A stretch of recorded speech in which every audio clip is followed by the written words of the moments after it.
시청자 여러분 안녕하십니까. 4.13 총선 예비 후보자를 소개하는 저 출마합니다 시간입니다. 이 시간에는 군산의 더민주당 신영대 예비 후보를 만나보겠습니다. 신영대 예비 후보의 출마 배경과 주요 정책 그리고 현안에 대한 입장 등을 들어보겠습니다. 안녕하십니까? 네, 안녕하세요. 네. 이제 선거운동 경선이 이제 차곡 이제 다가오는 것 같습니다. 네. 마음도 부산하고 네. 발걸음도 부산하고 네, 그러겠습니다. 군산의 유권자 여러분께 네. 인사 말씀 해주십시오. 네. 존경하는 군산 시민 여러분, 더불어민주당으로 출마한 군산시 국회의원 예비후보 신영대입니다. 없는 서민들에게 겨울은 참 혹독한 계절입니다. 근데 그 계절이 점점 다 지나갔고요. 이제 3월이 됐습니다. 따뜻한 봄날에 새봄이 돋듯이 새싹이 돋듯이 우리 군산 시민들의 가정에도 새로운 희망이 돋아나기를 기원합니다. 감사합니다.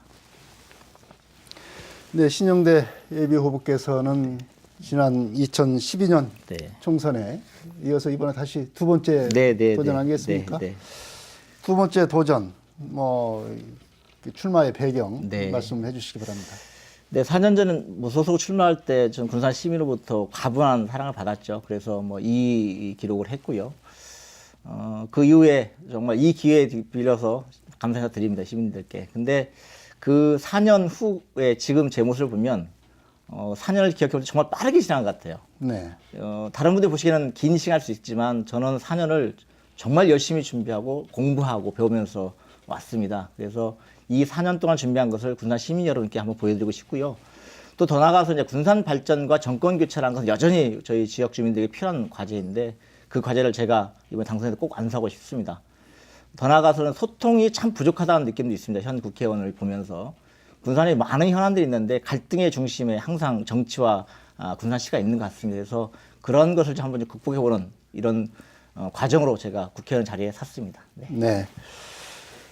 네, 김관영 국회의원이 현 국회의원이죠. 네. 더민주당을 탈당하고 국민의당으로 갔습니다. 이 더민주당원으로서 이 현역 국회의원의 국민참여당으로의 전환 어떻게 평가하십니까? 김관영 의원의 더불어민주당의 탈당과 국민당 입당은요, 제가 볼 때는 한국 정치의 모든 폐해와 문제점을 적나라하게 드러난 구체적 사례입니다. 대부분 정치인들이 말로 국민을 현혹하죠. 그리고 말로는 패권 정치 타파를 얘기하고 패거리 정치 타파를 얘기하는데 이게 그대로 군산에서 일어나고 있는 겁니다. 우리 국민이 다 아시다시피 똘똘 뭉쳐도 정권 교체가 어렵다고 생각하고 있는데 그래도 불구하고 정권 교체를 해서 탈당한다고 얘기해요. 이건 지금 현역 모순인 거죠. 두 번째로 친노 패권주의 타파를 얘기했습니다. 그런데 군산 지역에서는 시도원들을 일대일로 면담해 가면서까지 탈당을 권유하고 있거든요. 그럼 공천권이 무기인 거죠. 그래서 이런 지역 패권 정치를 보이고 있는데 이런 대한민국 정치에 드러나는 모든 모습을 지금 군산시에서 김관영 의원이 탈당하면서 국민당 입당하면서 보여주고 있다고 생각하고 있고요. 이런 것들 이번 4.13 총선에서 분명하게 심판받을 것이다. 군산 시민들로부터 저는 그렇게 확신하고 있습니다. 네, 여러 가지 모순, 몸담았던 정당의 모순을 지적을 하면서도 결국은 또 그 모순 속에 있는 것 아니냐, 이런 지적의 말씀을 해주셨습니다. 이제 어쨌건 간에 이제 국민의당과 경쟁을 해야 되지 않겠습니까? 이 국민의당 유권자들 입장에서는 어찌 보면 선택할 가짓수가 많아졌기 때문에 긍정적인 측면도 있습니다. 국민의당 어떻게 평가하십니까? 국민의당 평가는 지금 이미 좀 국민들부터 결론이 난 거 아닌가 싶습니다. 사실 저는. 지난주 갤럽에서 조사한 자료를 보니까요. 국민의당의 전국 지지율이 8%더라고요. 그리고 호남 지지율이 15%예요. 더불어민주당 지지율이 32%니까 저희 더불어민주당, 저희 당의 지지율에 반절로 절반 미치지 못하고 있는 거죠. 근데 이렇게 국민당의 지지율이 시간이 가면서 계속 외면받는 이유가 뭘까를 보면 그건 두 가지 같아요. 야당의 정체성을 상실한 부분하고 그리고 야권을 분열시킨 책임을 국민들이 묻고 있다고 저는 생각합니다. 첫 번째 현재 국회에서 우리 국민들이 아시다시피 테러 방지법, 집권 상정한 테러 방지법을 막기 위해서 정말 국회의원들이 지금 열심히 노력하고 저희 당의 의원들이 노력하고 있는데요. 지금 그 내용을 보면 이 테러 방지법을 통과되는 순간에 법원 영장 없이도 국정원이 국민의 모든 사생을 볼 수 있도록 하는 법 아니겠습니까? 예를 들면 뭐 영장 없이도 통장을 열람해 볼 수 있고 도청할 수 있고 감청할 수 있고 유출 추적할 수 있고 이런 법인데 국민감시법인데 이런 것에 대해서 안철수 대표는 뭐라고 표현하시냐면 박근혜 대통령도 나쁘고 더불어민주당도 나쁘다 이렇게 양비론적으로 접근하고 있거든요. 이런 정체성이 국민들로부터 국민의당을 신뢰하지 못하게 만들고 있는 거 아니냐 이렇게 생각하고요.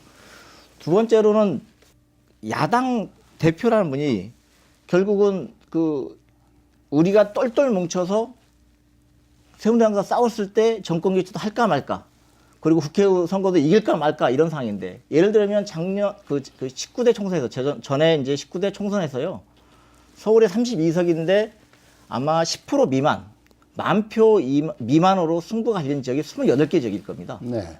그렇게 생각하면 이번 선거에서 국민당에 의해서 수도권에서 참패가 예상되고 있는 거예요. 그런데 불구하고 아직까지 수도권에서 야권 연대는 없다 이렇게 표현하고 계시기 때문에 이런 야권의 분열 그리고 국민당의 정체성에 야당의 정체성 상실 이런 것들이 결국 국민들로부터 신뢰를 잃어버리고 있고 점점 국민당은 그 자리를 찾기 어려워질 것이다 그렇게 생각하고 있습니다. 네.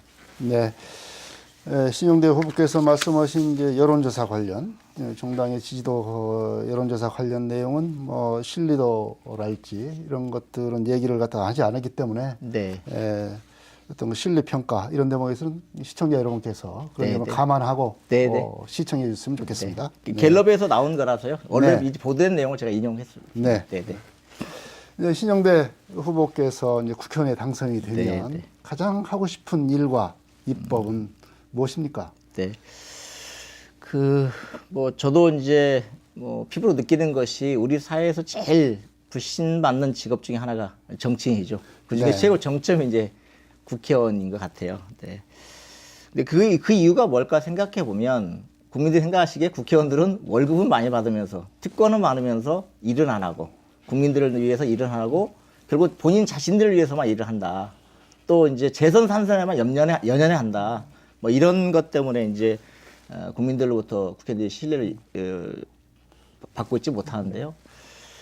결국 이렇게 국민들의 신뢰를 회복하지 못하면 아무리 어떤 국회의원이 진정성을 갖고 일을 해도 그 성과를 국민들로부터 인정받을 수 없다고 생각하기 때문에 가장 큰 문제가 어떻게 하면 국민들로부터 우리 정치가 신뢰받을 수 있는 상을 만드는 것인가 첫 번째 같거든요, 저는.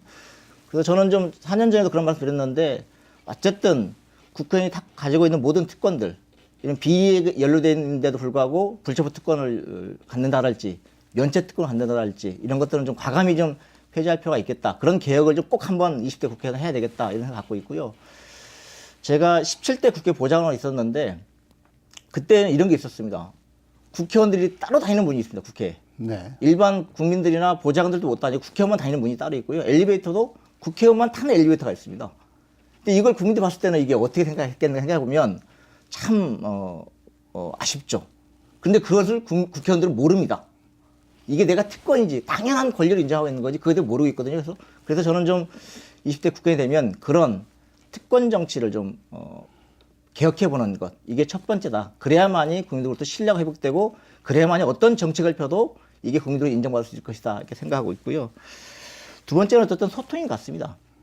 실제 재벌그룹이랄지 기득권 세력들은 소통을 하지 않아도 자기들이 열심히 노력합니다. 자기들 이익을 위해서. 네. 근데 우리 보통 서민들은 서민들의 이익을 위해서 얘기할 통로가 없는 거죠. 이런 소통의 창구를 당에서 만들어보는 것, 국회에서 만들어보는 것, 이것들이 좀 제가 20대 국회에 들어가면 꼭 한번 해보고 싶은 거고요. 더불어민주당에서 지난 19대 국회 잘한 것 중에 하나가 바로 이제 을지로위원회 있으시죠? 아시죠? 네. 네. 을을 지원하는 위원회에서 우리 사회 약자들, 서민들을 지원하는 위원회가 만들어져서 전국을 다니면서 소상공인이랄지 또는 일반 서민의 이익을 위해서 노력해 오신 것, 이런 것들이 좋은 예 같은데요. 이런 예를 계속적으로 20대 국회에서 만들어 보고 싶습니다. 네. 네.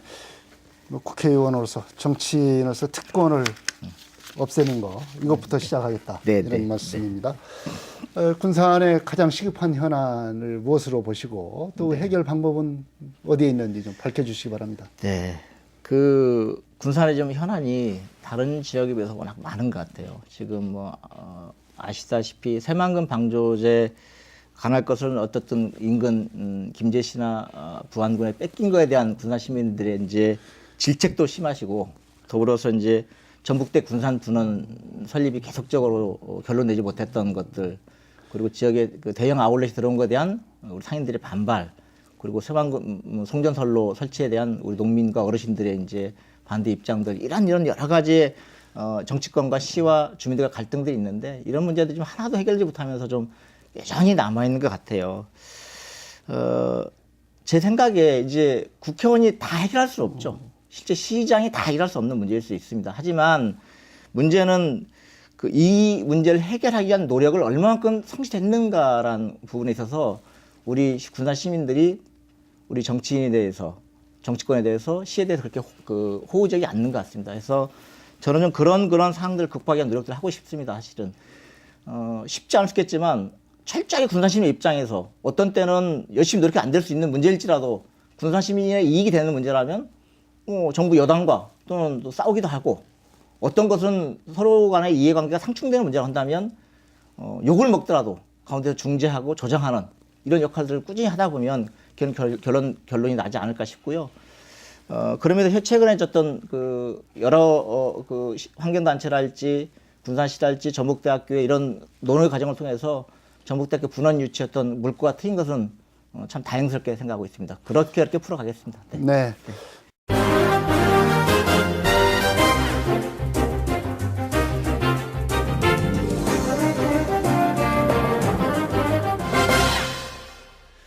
이번 선거에 내건 그 주요 공약을 간추려서 소개를 해줬으면 좋겠습니다. 공약을 선거하면서 분야별로 딱 준비하는데요. 제가 이번에는 3가지 핵심 공약을 좀 말씀드리고 싶습니다. 첫 번째는 제가 얼마 전까지 경기도교육청에 이제 정책비서관으로 근무했었는데요. 어쨌든 아시다시피 우리나라 혁신교육의 메카가 경기도교육청이라서 정말 많은 공부를 된 것 같아요. 그래서 저는 군산에서 첫 번째로 군산형 교육 혁신지구를 만들고, 더 나아가서 마을 교육 공동체를 한번 실현해 보고 싶습니다. 네. 지금 지방 중소도시, 아주 작은 도시잖아요. 전국을 보면 군산시라는 도시가. 근데 이 도시의 학교의 힘만으로는, 학교의 역량만으로는 실제 교육의 질을 높이는 게 쉽지 않습니다. 그래서 지금까지 지자체의 힘도 있었지만 지자체가 힘뿐만 아니라 지역의 사회단체, 시민단체, 기업, 이런 지역의 모든 역량, 마을의 모든 역량 함께 동원해서 교육의 질을 높이고, 그리고 교육의 아이들의 어떤 꿈과 끼를 키워주는 그런 교육을 한번 만들어 보고 싶습니다. 성적보다는 성장을 이루는 교육을 만들고 싶고요.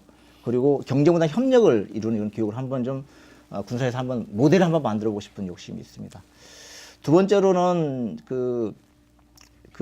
우리가 관광 산업이 군산에 어쨌든 주말에 관광객들이 많이 오시는데, 근대역사 박물관이랄지 근대 역사를 보기 위해서 많이 오시는데, 이런 관광 산업과 군산의 수산업, 농업, 친환경 수산업과 농업을 결합한, 투트랙을 결합한 이런 미래 산업을 한번 육성하고 싶은 욕심이 있습니다. 네.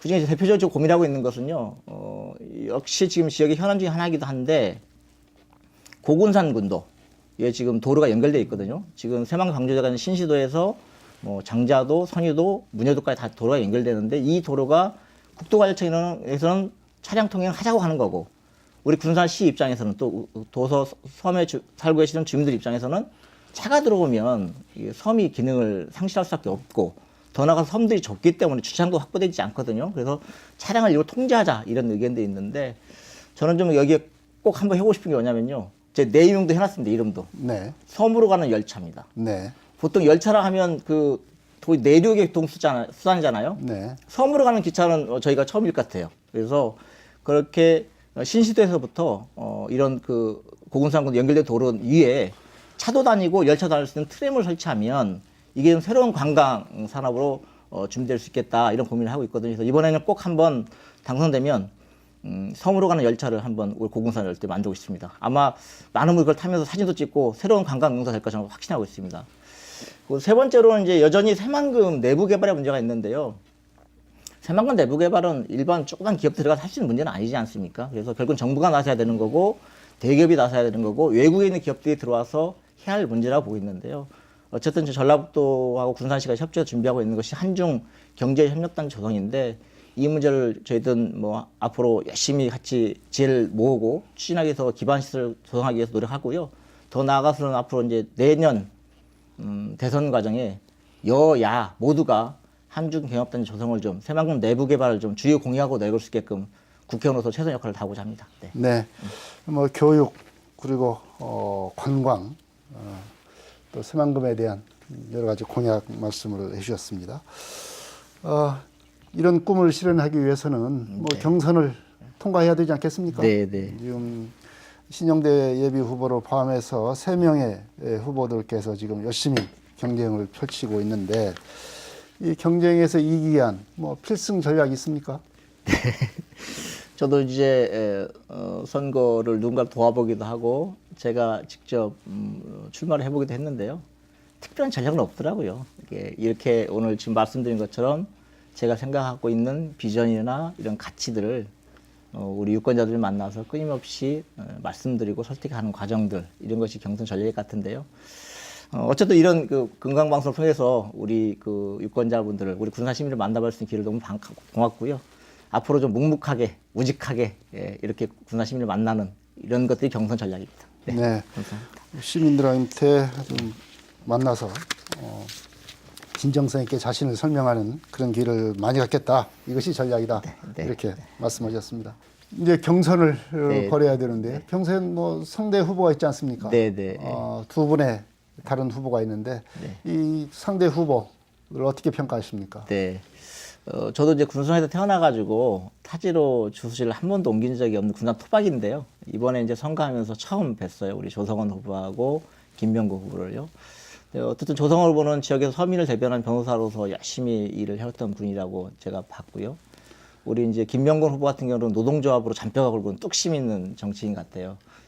이분들이 좀 최근에 저희 당에 입당하셨는데 이게 바로 저희 당의 희망인 것 같아요. 그래서 이분들이 좀 저와 함께 경선을 아름답게 마무리 짓고요. 이분들과 함께 좀 당을 군산시에서 더불어민주당을 함께 해 나간다면 우리 당의 미래는 밝다. 이런 좋은 분들이 많이 찾아줬다. 이렇게 생각합니다. 네.